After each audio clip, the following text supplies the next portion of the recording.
Muy buenas tardes, muchachos. Que tengan un buen día. Estamos empezando una gestión muy diferente, muy sui generis. Como ustedes saben, se está viviendo a nivel mundial una situación tan diferente a lo que nosotros estamos acostumbrados. Es una manera nueva, la vía virtual, de poder llegar hacia ustedes. Obviamente, el tiempo hace de que nosotros tenemos que seguir con paso firme porque necesitamos gente como ustedes en el futuro para seguir viendo muchas enfermedades, y este es un desafío para cada uno de nosotros y más que todo para ustedes en la temática de formarse nuevos profesionales. Vamos a empezar nosotros analizando este primer capítulo, hablando un poco sobre lo que es la genética. Y para eso les voy a mandar a través de su WhatsApp una fotografía sobre la tapa, que viene a ser el muestrario del libro que vamos a utilizar en genética, que es de Jordi Carrey, ¿sí? Genética Médica, quinta edición.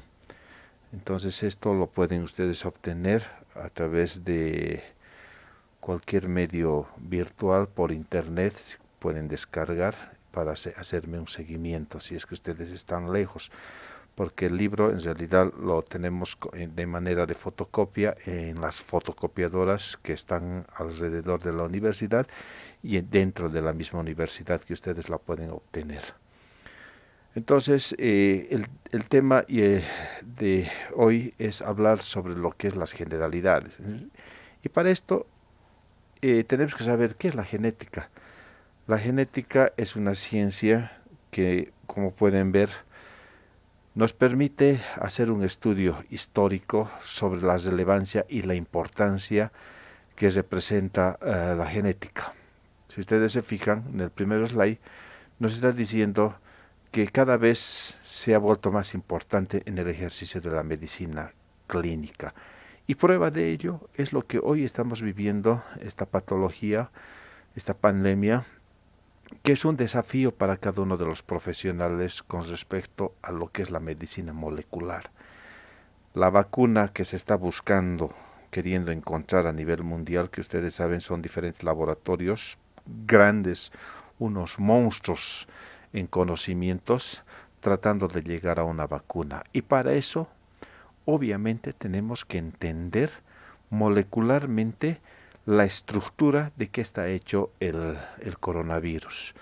Y en ese sentido, nosotros vamos a ir entendiendo sobre la importancia en el ejercicio de la medicina. Por eso nos dice que es relevante, ¿sí?, el poder entender sobre lo que es la medicina molecular y específicamente saber qué es la genética. Por eso se ha convertido en un componente fundamental para entender a la mayoría de las enfermedades, ¿no? Hasta hace algunos años atrás veíamos personas con patologías coronarias, la diabetes, cáncer y otros trastornos psiquiátricos, inclusive psiquiátricos. Fíjense que se ha visto y se ha demostrado que el hecho de sufrir ciertos trastornos mentales había sido que hay un componente hereditario. Alguna vez ustedes van a poder entender dentro de la familia una expresión típica que se ve ahí en algunos hogares donde dice, mi hijo hasta su carácter de su padre ha sacado. Y obviamente aquí nos hace relevancia que hasta la manera de pensar, de relacionarnos con el medio social, es muy característico, que se asemeja al tipo de relación entre lo que es su progenitor y lo que es una persona. Es decir, que de alguna manera no solamente el hecho de parecerse a nuestros progenitores, sino es el hecho también de heredar ciertas enfermedades físicamente hablando, pues también mentalmente hablando, pues se puede ver que se puede heredar diferentes rasgos o caracteres. En ese sentido, las enfermedades genéticas se han hecho relevante en todas las especialidades. Antes creíamos Por ejemplo, el síndrome de Down era una cuestión de los pediatras. Hoy en día se está viendo las patologías, como habíamos mencionado, una diabetes, el cáncer. Hay un componente genético. Por eso es que cada día que estamos yendo hacia adelante, estamos entendiendo que la medicina molecular es relevante para entender muchas patologías. El conocer ciertas características de enfermedades que se están dando en diferentes pacientes a nivel mundial, por ejemplo, por entender por qué será que unas personas se mueren con el coronavirus y otras personas pasan como una simple gripe, un resfriado común. Es más, hay gente que tal vez asintomáticos están caminando por las calles y jamás se enteraron que ya cruzaron con un coronavirus. Imagínense. Entonces, aquí estamos queriendo entender muchos factores genéticos que tal vez este germen, que tiene su componente genético, es el ARN, ¿sí?, tenga alguna afinidad con ciertos rasgos, molecularmente hablando, con algunas personas, que se arraiga, se prende, o si ustedes quieren, hay una similitud en que este virus pueda incrustarse molecularmente en las diferentes células a nivel pulmonar y causar los desastres patológicos a ese nivel y por ende causar la muerte. Pero sin embargo, hay en otras personas que es lo contrario, ni siquiera se enteran que tuvieron coronavirus. Entonces, ahí, a partir de este razonamiento, podemos entender muchas patologías. Y es por eso que quiero que se entienda que hay ciertas patologías, ciertas enfermedades, que son propias, por ejemplo, de nuestros cachorritos, de nuestros animales, el gatito, el perrito, ¿sí? Por ejemplo, hay el parvovirus, que es mortal para los perritos, pero sin embargo, en el hombre no le pasa nada. Entonces, fíjense, hay ciertos virus, bacterias, que tienen afinidad por cierto tipo de tejidos específicamente. No solamente estoy hablando de hablar de nuestros cachorros y de hablar del hombre mismo. Entonces, aquí vamos a empezar a entender diferentes patologías referente a la importancia que conlleva, en este caso, lo que es la genética. ¿Qué es la genética médica entonces? Entonces, nos está haciendo entender qué es la aplicación en el ejercicio de la medicina para poder entender todas las enfermedades familiares que ahí podemos mencionar. Hasta ese tiempo creíamos que por ejemplo, la diabetes era una cuestión de la mala alimentación y ciertos rasgos o caracteres en cómo digamos, afrontaba, digamos, su crecimiento ese individuo. Pero no, hoy se sabe que hay un componente genético hereditario. La mamá diabética, el abuelo diabético y sale el hijo y diabético. Entonces aquí es un componente hereditario que definitivamente está relacionado con la genética. Entonces, las diferentes enfermedades, ¿sí?, definitivamente, cuando yo hablo de genética, tengo que pensar que se encuentra en los cromosomas. Y ustedes saben que los cromosomas, cuando nosotros hablamos de cromosomas, encontramos 46 cromosomas. ¿Qué nos está diciendo? Que ahí la cadena de ADN en cada célula de nuestro cuerpo, encontramos 46 cromosomas. Entonces, a partir de eso, tenemos que entender que el cromosoma está hecho de cadena de DNA. Es ahí donde está la información de todo el contexto, de toda la información molecular. Y para eso vamos a entender las diferentes enfermedades que pudiéramos nosotros captar en esta situación. ¿Qué significa eso, muchachos? Significa que el hombre ya conoce prácticamente, ¿sí?, todo lo que es el genoma humano. Los 3.000 millones de pares de nucleótidos. Quiero que se entienda que la cadena de ADN, que es un ácido nucleico, está formado por nucleótidos. En la siguiente clase les voy a enseñar qué son los nucleótidos. Así como nosotros entendemos que una proteína está formada de aminoácidos, porque es la secuencia de aminoácidos, vamos a entender que una cadena de ADN, que es un tipo de ácido nucleico, está formado de una secuencia de nucleótidos. Y en los 3.000 millones de nucleótidos en pares, porque eso viene en pares, vamos a entender que el hombre ya conoce. Cuando hay un cambio o una alteración en algún segmento de la cadena de ADN, estamos hablando de una mutación. Y esa mutación puede ser el inicio de una enfermedad, ¿por qué no decir un cáncer? Entonces, a partir de eso, cuando nosotros hacemos una secuencia de lectura del genoma humano, encontramos estos cambios moleculares y podemos entender de que esa persona, por ejemplo, ya es portador de una enfermedad, sin que tenga la clínica inclusive. Cuando yo hagas una muestra, por ejemplo, para que me entiendan, una paciente que va a la consulta, una mujer, por así decir, pide Papá Nicolau. ¿Qué hacemos nosotros? Agarramos unas células exfoliadas y lo llevamos al laboratorio. Y en el laboratorio nos va a expresar un cambio en la celularidad, una característica en su morfología celular que nos dice ya directamente, nos está diciendo que por la alteración morfológica de esa célula, nos está sugiriendo de que esa persona, esa mujer que ha ido pidiendo un Papá Nicolau, nos está sugiriendo que a lo mejor tiene el HPV. ¿Sí? El papilomavirus humano que causa cáncer a nivel cérvico-uterino. Entonces, aquí podemos nosotros entender que cuando, por ejemplo, en ese mismo examen, para saber si realmente es un HPV, le pido DNA para el HPV y seguro, lo más probable, que lo que voy a hacer es agarrar una secuencia en esa célula de la cadena del HPV que se compara en el laboratorio con una muestra que ya lo conocemos, la secuencia del HPV, y decimos o confirmamos en laboratorio molecular de que esa mujer es portadora del HPV.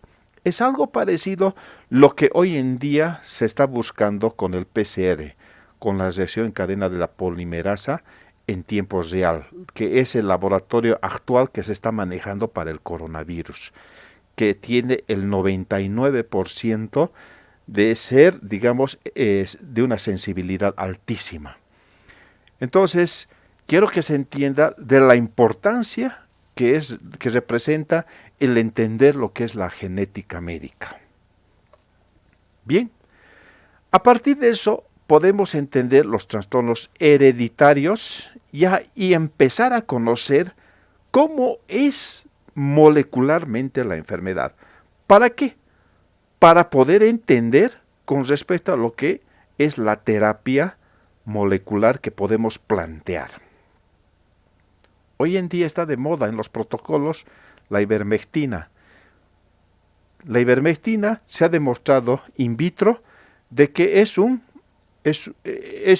destructor del virus in vitro. Y es por eso que, saltando protocolos de manejo a nivel del FDA, es que hoy se ha instaurado de alguna manera la ivermectina, cuando en realidad la ivermectina tiene otro comportamiento por el que fue creado, pero se ha visto que había sido también un virucida. Entonces, en ese sentido, para poder entender y plantear tratamientos, tenemos que entender y conocer genéticamente, molecularmente la enfermedad. Fíjense en el siguiente inciso, dice, inserción de genes normales en pacientes, con el fin de corregir enfermedades genéticas que están dando resultados prometedores. ¿Qué quiere decir eso? Quiere decir, por ejemplo, si agarra a un individuo, saco un espermatozoide de ese individuo y hago una lectura de la secuencia de su DNA. Y voy a entender que si esa persona tiene mutaciones, cambios en la secuencia, porque el hombre ya conoce la secuencia, ¿sí?, de lo que es la secuencia genómica. Pero cuando vemos en algún segmento de toda la cadena de DNA, me está diciendo a esa mutación, que me está diciendo que esa persona potencialmente, por ejemplo, puede ser susceptible a ser portador de una enfermedad. O sea, sin ser papá, agarrando su espermatozoide o el óvulo de una mujer, yo ya puedo anticiparme, antes que llegue a la fecundación, de que ese individuo potencialmente va a tener hijos con algún tipo de trastorno patológico susceptible o dependiendo de los cambios genéticos que vaya a tener. Entonces la genética médica incluye un asesoramiento genético. Y definitivamente, entonces, hoy en día me da la razón de la importancia de conocer el comportamiento molecular genéticamente hablando. Entonces, nos está incluyendo en el asesoramiento. ¿Para qué? Porque cada paciente, cada familiar tiene sus derechos de saber qué es lo que le está pasando en sus cambios moleculares a nivel genético. Y nosotros como médicos tenemos la obligación de informar de los riesgos, el pronóstico o qué alternativas de tratamiento podemos hacer con este tipo de pacientes. Y es por eso que vamos a ir viendo de la importancia, entonces, que es relevante para lo que es el tratamiento. ¿Por qué es importante el conocimiento de la genética médica para el profesional actualmente? Y nos dice claramente que los profesionales debemos conocer la genética médica. Y a partir de eso, conociendo en el comportamiento molecular en el DNA del hombre ante los cambios adversos, podemos entender las diferentes enfermedades para poder ver que en la gran mayoría no solamente había sido una cuestión de los pediatras, sino también había sido una cuestión de las enfermedades del adulto, en su diversidad de especialidades. O sea, ¿qué quiere decir? Que las enfermedades no solamente vamos a ver en los geriatras, no vamos a ver solamente en los pediatras, geriatras, sino también en los ginecólogos, en los internistas, en los oncólogos, y así poder ir entendiendo mucho más sobre la esencia en sí del comportamiento molecular en esta enfermedad. Pienso que todavía aún nos falta mucho por avanzar. Yo creo que esta ciencia sigue creciendo. Es decir, que tenemos todavía mucho por conocer. Creemos que estamos en las fases iniciales como ciencia para poder entender muchas enfermedades. Y a partir de esto, nosotros vamos a poder entender que la mano del hombre puede anticiparse para ver el pronóstico de diferentes enfermedades en cada uno de nosotros como individuos potenciales a crear una enfermedad, no solamente nosotros, sino en nuestros hijos. El objetivo entonces de la medicina moderna es prevenir, anticiparse a lo que se nos viene. Entonces la genética ofrece una base pura para comprender la posición biológica como organismo. Hasta hace 30, 40 años creíamos que clínicamente conocer una enfermedad, pero hoy en día nos hemos dado cuenta que no solamente macroscópicamente es la esencia de poder entender una patología, sino había sido molecularmente, microscópicamente, de saber cómo había sido el comportamiento de cada uno de nosotros en su magnitud genética para entender las diferentes enfermedades. Ahí tenemos el exponente prácticamente en lo que representa un cromosoma. Y nos está dando a entender, cuando nosotros vemos un cromosoma, que encontramos 46 cromosomas en una célula, y para que seamos más claros, lo correcto es decir 23 pares de cromosomas.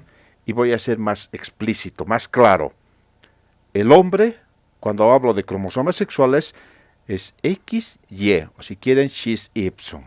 La mujer es XX o XX, para que se entienda mejor. Cuando se viene el proceso de la fecundación, ¿Qué significa la fecundación? La unión de un óvulo con un espermatozoide. Ahí vamos a ver en cada una de estas células, ¿sí?, que el espermatozoide potencialmente solamente tiene 23 cromosomas. El óvulo tiene 23 cromosomas. Cuando se produce la fecundación, la singamia, la fertilización y se forma el huevo cigoto, ahí se completan los 46 cromosomas. Y ahí decimos que nosotros, a partir de esa célula, que es el huevo cigoto, vamos a encontrar 23 pares de cromosomas. Es decir, que el 50% de la información genética viene del padre y 50% de la información genética viene de la madre. Por eso es que una mujer, cuando tiene XX, decimos que uno ha heredado del óvulo y el otro ha venido del espermatozoide. Pero cuando hablamos de un ser masculino, vamos a decir que el X viene del óvulo y el Y viene del espermatozoide. Entonces ahí se completa. Y esto es hablando genéticamente de los 23 pares de cromosomas. Entonces, que se quede bien claro que cuando tenemos nosotros una idea exacta de lo que es la información genética, pues siempre vamos a decir que 50% tenemos haber heredado de la información genética del padre y el otro 50% que vienen los 23 cromosomas por el lado de la madre. Y a partir de eso vamos a entender en la formación, ¿sí?, de lo que representa los cromosomas, que tiene su importancia en qué momento se forma este ADN, se forman cromosomas. Y a partir de eso es que vamos a entender nosotros el tratamiento que debería ser eficaz ante una adversidad de una enfermedad, ¿sí?, que va a determinar, ¿sí?, para llegar a un tratamiento oportuno y que sea al 100% eficaz, pues tenemos que conocer primero cómo es el comportamiento genético y molecularmente hablando de la enfermedad. Mientras tanto, todavía va a ser oscuro por conocer muchos cambios con respecto a muchas enfermedades que aún todavía nos queda mucho por aprender. Muy bien, seguimos con el resumen histórico y aquí ya podemos tener una idea de lo que es la herencia. Cuando nosotros hablamos de herencia, no solamente había sido heredar los rasgos físicos. Alguien dice, yo me parezco a mi papá, yo me parezco a mi mamá. Entonces, a partir de eso, los diferentes científicos que nos han antecedido en la historia del mundo han empezado a preguntarse, hace muchos y miles de años atrás, desde los hebreos, los griegos, donde ellos empezaban a meditar en su razonamiento lógico de esa edad, tratando de responder a ciertos rasgos, el por qué el hijo se parece al padre, o por qué el padre tiene miopía y el hijo también tiene miopía. Entonces, ahí empezamos a entender, ¿sí?, sobre lo que es la herencia. Y a partir de esto tenemos nosotros el maestro, el padre de la genética, Johann Gregor Mendel. Este señor que nació un 22 de julio de 1822, ¿sí?, de origen austriaco, que es considerado como el padre de la genética, hizo una serie de experimentos a través de los guisantes que lo publicó en 1865, que hoy son conocidos como las leyes mendelianas. Y fíjense, este señor, cuando lo publicó con sus recursos limitados, el día de hoy todavía se plantea y nadie ha podido rebatir a sus conocimientos y a la exposición en su razonamiento limitado, que hasta el día de hoy todavía se plantea como algo, como las bases fundamentales de lo que es la genética. Este señor en 1865, cuando publicó a la opinión científica de Europa, no le hicieron ningún caso. Hasta que tuvieron que pasar 35 años todavía, allá por 1900, cuando otros científicos de diferentes países propusieron una teoría en el que después, cuando lo analizaron y lo tomaron la comunidad científica de ese tiempo, se dieron cuenta que en 1865 Johann Gregor Mendel Él ya lo había publicado, ya lo había mencionado. Y es por eso que hoy en día, en honor a este señor, ha venido a ser los fundamentos genéticos que hasta el día de hoy son la base de lo que es el entender con respecto a esta ciencia que es la genética. Por eso lo consideran como el padre de la genética. Johann Gregor Mendel. Y bueno, vamos a seguir hablando de muchos otros científicos, como Charles Darwin, quien formuló, como ustedes saben, la teoría del evolucionismo. ¿Qué significa? Que nada es estático, todo cambia, todo es progresivo. Hasta hace tal vez 75, 100 años atrás se creó la penicilina, el boom de los antibióticos. Hoy en día, ¿quién utiliza la penicilina? Pocos. ¿Por qué? Porque hoy en día las bacterias también han aprendido a defenderse. O sea, ¿qué significa? Que las bacterias de alguna manera han hecho cambios en su estructura genética y se vuelven resistentes o se han vuelto resistentes a este tipo de antibióticos. Porque hoy en día cuando pedimos nuestro antibiograma nos dice bacteria X resistente a la penicilina o sensible a la penicilina. Entonces, ¿qué quiere decir? Que todo cambia, todo es progresivo. Lo que hoy se vaya a decir, a lo mejor en qué sé yo, en 10 años esto ya no va a ser válido. Luego seguimos con lo que representa Francis Galton. Este señor trató de entender o comprender, si vale el término, sobre lo que representa la herencia con respecto a los rasgos humanos. Porque el papá tiene ojos azules y el hijo también sale de ojos azules. Y él trató de dar respuestas, que eso también lo vamos a ir viendo para comprender lo que es más adelante con respecto a lo que representa el entender sobre lo que son los rasgos hereditarios, que no solamente puede ser, estoy hablando de rasgos físicos, estoy hablando de heredar, inclusive si el papá tiene una enfermedad miope, que el hijo también salga miope, ¿no es cierto? Entonces, aquí este señor empezó a preguntarse genealógicamente, comprender cómo y por qué heredamos ciertos rasgos, que no solamente estoy hablando de rasgos físicos, vuelvo a recalcar, puede ser también heredar enfermedades. Y seguimos hablando, ¿no? Los principios de Mendel fueron redescubiertos en 1900, lo que les decía. La comunidad científica, allá por esos años, cuando ellos propusieron un fundamento para entender lo que es la genética, pues este señor, el padre de la genética Mendel, él ya lo había presentado en 1865, ¿no? Karl Landsteiner, este señor que es el que descubrió el grupo sanguíneo en 1902. Fíjense, si ustedes se acuerdan, ¿cuántos grupos de sangre tenemos? Grupo A, grupo B, grupo AB y el grupo 0. 0. Aquí no hay O, por favor. 0. ¿Qué significa tener el grupo sanguíneo A? Cuando una persona dice, yo soy del grupo A, me está diciendo que en la superficie, en la cubierta celular del glóbulo rojo, encontramos una proteína cuya expresión se lo reconoce como el grupo sanguíneo A. Lo mismo podemos decir con el grupo sanguíneo B, es decir, la presencia de una proteína, ¿sí?, que significa que tiene el antígeno B, ¿sí?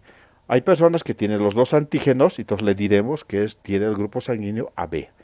Pero hay personas que no tienen ninguno de los dos antígenos. Entonces, ¿qué le vamos a decir? ¿Le vamos a decir 0 o le vamos a decir O? Lo correcto es decir 0 para antígenos. Entonces, a partir de hoy, lo correcto es hablar del grupo sanguíneo 0. Por favor. Archibald Gazoth nos hace también un estudio sobre una enfermedad que es la alcaptonuria, ¿no es cierto? Que es por un error congénito, por la deficiencia de una enzima que no tiene la capacidad de degradar un aminoácido y por ende va a producir el acúmulo de lo que es este tipo de aminoácido y puede conllevar a la acumulación a nivel del sistema nervioso central y producir la muerte. Johansen, 1909. Este señor por primera vez es el que acuñó el término gen. Ojo, el término gen, Johansen, 1909. ¿Sí? Lo que para Mendel en sus tiempos lo bautizó con el término de elementes, para nosotros hoy en día se conoce como gen, de genética, de ahí viene. ¿Qué significa gen?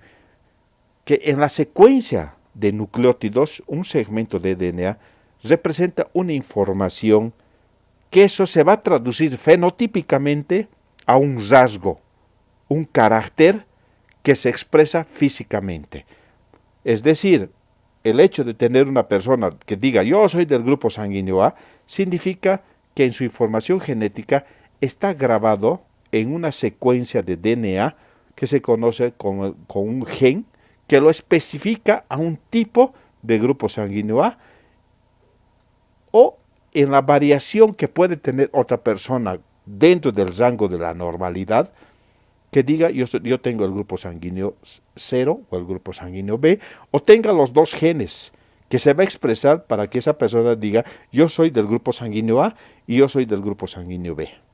O la ausencia de esta información genética se va a traducir en lo que hoy se conoce de decir esa persona, yo tengo el grupo sanguíneo 0 para antígenos, porque en su información genética va a estar ausente, y que también se reconoce como algo normal.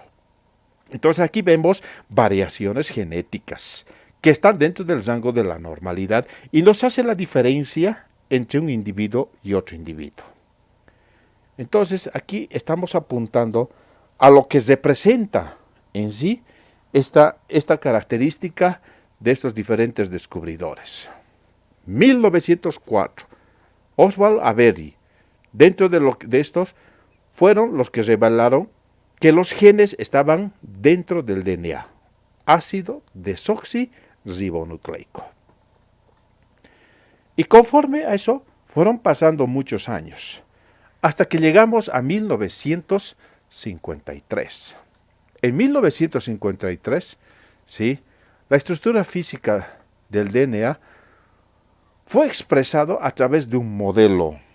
Fue diseñado macroscópicamente por Watson y Crick, que entendemos de que hoy en día lo que se conoce como la cadena de DNA es una cadena bicatenaria, es decir, que está formado por dos cadenas.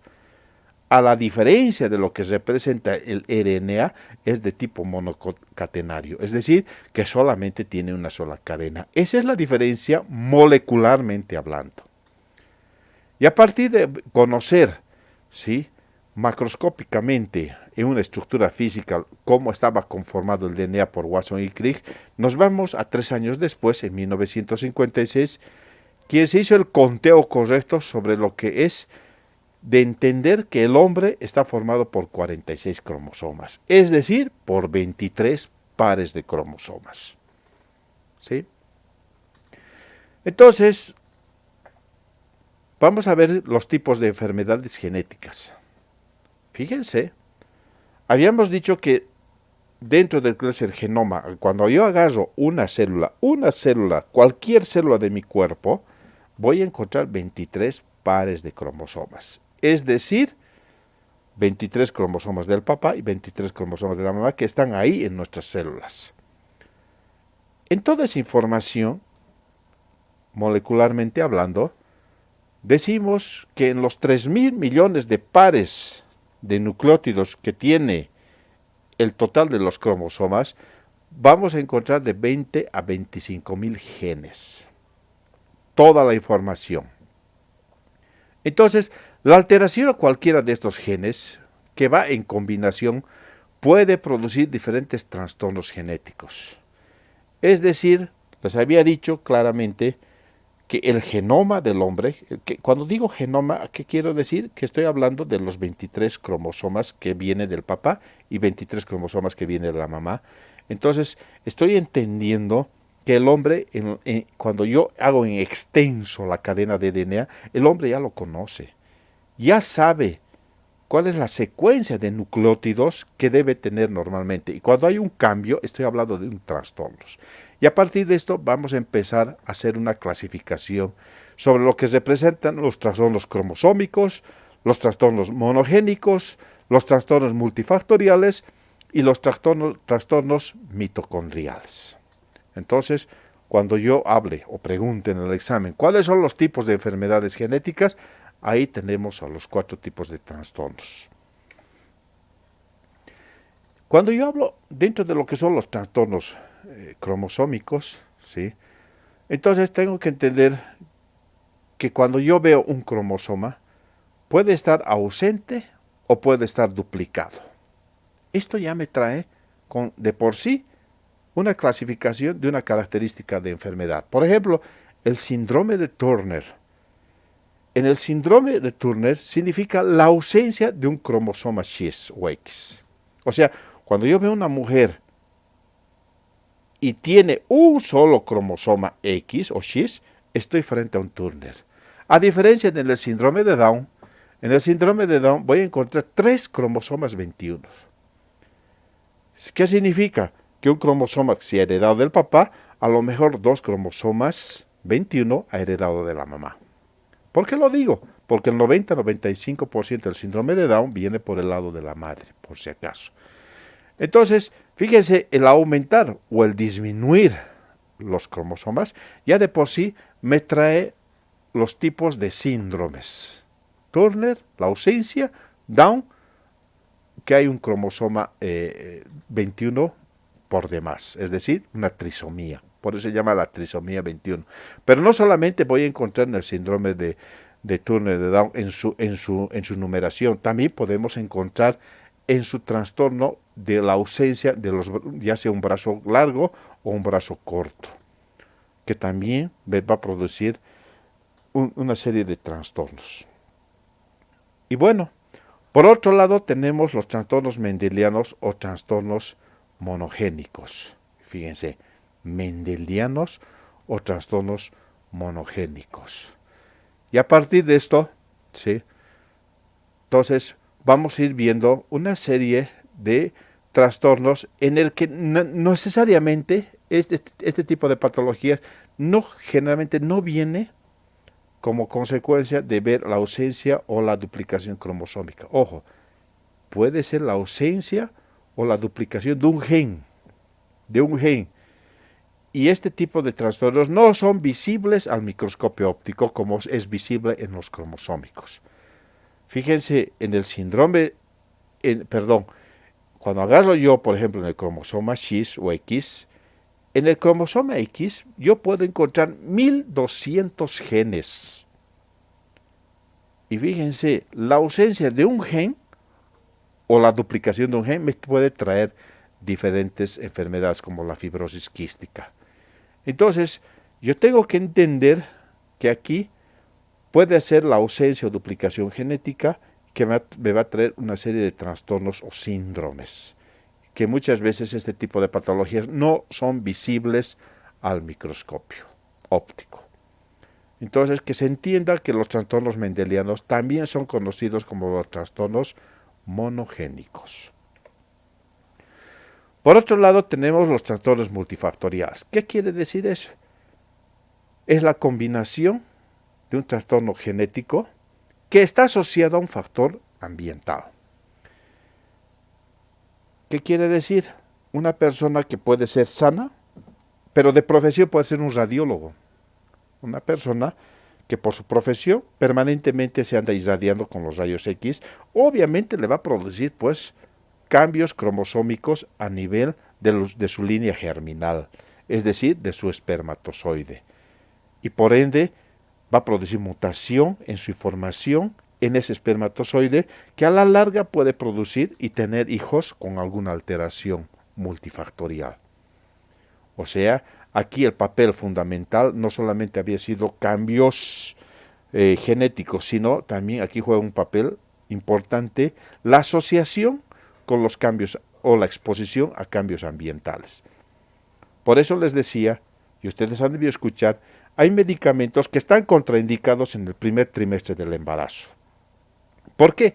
Porque el primer trimestre del embarazo es el periodo embriogénico o de la organogénesis, es decir, que se está formando el corazón, se está formando el pulmón, se está formando el sistema nervioso. Es decir, hasta las 12 semanas de embarazo, que se considera como el primer trimestre, hay que tener mucho cuidado de no exponerse a factores ambientales, tanto físicos, químicos.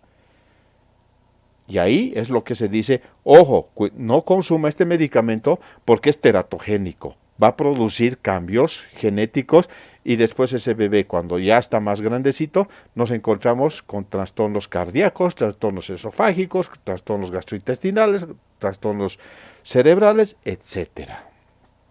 ¿No? Entonces, que se entienda cuando hablamos nosotros de trastornos multifactoriales. Y por otro lado, tener los trastornos mitocondriales. Tenemos un número pequeño e información. Y ustedes saben que las mitocondrias se caracterizan por tener su propio DNA. Se divide por fisión binaria muy independiente a lo que cuando nosotros hablamos de una mitosis nuclear. Cuando hablamos nosotros del ciclo de división celular, las mitocondrias se dividen muy aisladamente. Por eso siempre digo, es la república independiente de las mitocondrias, porque ellas tienen su propio ARN, tienen sus propios ribosomas, tienen su propio DNA, tienen sus propias proteínas, tienen sus propios electrolitos, y así ellas son independientes en su manera de expresar. ¿Cuántos genes se estima que ellos tienen en información? 65 genes. Entonces, hay también cambios que pudieran darse, mutaciones que pudieran darse a nivel mitocondrial, que van a conllevar a diferentes enfermedades. Y eso lo vamos a ir viendo más adelante. Entonces, aquí estamos haciendo un análisis de los 4 tipos de trastornos genéticos. ¿Sí? Entonces, el impacto clínico de la enfermedad. La enfermedad genética se percibió como algo raro, hasta hace tiempo. Pero con el tiempo estamos empezando a conocer y la tecnología nos está demostrando la importancia de la relevancia de conocer genéticamente. Y aquí nos hace un estudio en Seattle y en un hospital de México, donde se revela en un hospital de Estados Unidos, el 27%, cuando agarraron pacientitos pediátricos en ese lugar, el 27% estaban relacionados con trastornos genéticos. En México, 37.5%. Entonces, fíjense, son índices bastante altos para pretender ponernos una venda en los ojos y tratar de no comprender estas patologías. Cuando cada día que pasa entendemos que estos porcentajes a lo mejor de aquí a 5 años no van a ser 37.5%, van a ser a lo mejor 65% relacionados con trastornos genéticos. Por eso es nuestra obligación de nosotros seguir conociendo, y más aún con el desafío que tenemos hoy con esta patología. Entonces, muchachos, esto representa lo que es esta materia, ¿sí?, con respecto a lo que es la importancia de conocer como a manera de introducción a lo que representa esta ciencia como lo que es la genética. Vamos a seguir nosotros ya interiorizándonos un poco más. Yo les invito, les exhorto a que sigamos leyendo, sigamos conociendo con respecto a la importancia de saber qué es la genética, y seguramente a partir de eso, cuando agarremos un texto que nos interese saber y comprender de lo que es el coronavirus, tenemos que conocer la base fundamental de lo que es la genética. Bienvenidos, muchachos, y bueno, lo único que me queda es, he pasado unos links por algunos grupos, en especial por el T1, donde les pido por favor a todos, de que ustedes puedan registrarse en sus grupos de práctica y en sus grupos de teoría en esta semana, porque tenemos que seguir avanzando. Comenzó este semestre y es un nuevo desafío para entender, muchachos. Bienvenidos, entonces, en el WhatsApp del link que les he mandado, espero que se estén registrando en el transcurso de lo que representa esta materia. Muchas gracias. Que les vaya bien. Bendiciones a ustedes.